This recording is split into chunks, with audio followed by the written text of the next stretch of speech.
Этот напиток поможет тебе справиться с сильнейшим кашлем. Он подходит как для детей, так и для взрослых.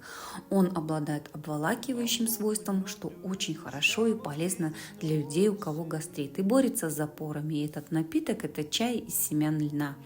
Я беру семена льна, заливаю водой, довожу до кипения, добавляю гвоздичку и кипячу еще на медленном огне в течение 10 минут. Получается кисель-чай я процеживаю через сито и пью горячий утром натощак. Всем приятного аппетита и не кашляйте!